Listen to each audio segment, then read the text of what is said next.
Let us bring in CBS News political director Steve Chaggaris, joining me now from Washington. And we're going to start right here, Steve, with Roy Moore threatening to sue the Washington Post over the story, these allegations of sexual misconduct. I take it when he threatens to sue the newspaper, this is a signal that he's digging in his heels and he's not going anywhere.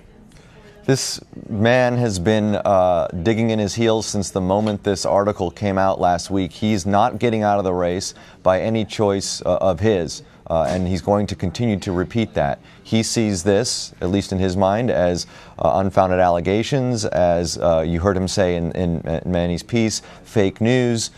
This is the way he's going to operate for the next month unless something changes. And in his mind, he probably has the upper hand politically here. If you think about it, you have people in Washington like the RNC or the National Republican Senatorial Committee or Mitch McConnell working behind the scenes to take him out of the race. That's going to send a signal to people in Alabama, to his supporters, and say, wait a minute.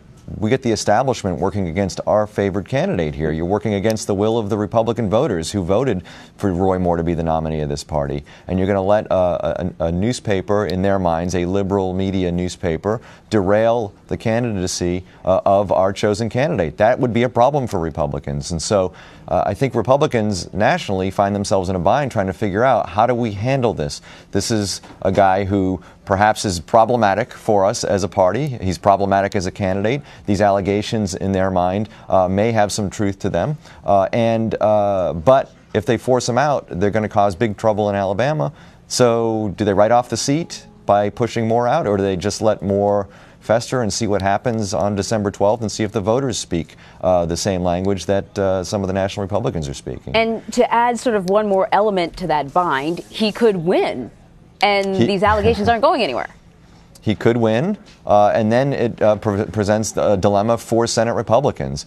They would have to seat him, but then the question is, would there be a movement to expel him from the Senate for these allegations? And again, you know, the question is, are Republican members of the Senate comfortable with saying we will kick a guy out of the Senate based on allegations in a news story? They're going to have to make that argument that they believe the allegations are true, and they would have to have a 2/3 vote in the Senate. I can guarantee you all the Democrats would vote for that. So you get a dozen or so Republicans, I think 14, and you could kick them out of the Senate.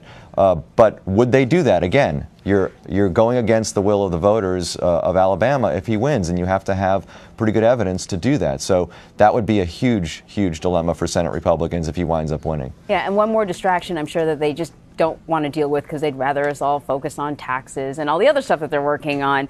The president was asked about this situation. He's traveling in Asia, so he basically said, look, I don't know what's going on. I haven't really been watching a lot of TV. As you know, I've been traveling. But at some point, do you think he's going to be put under pressure to sort of take a firm stance in regards to what's happening with Roy Moore?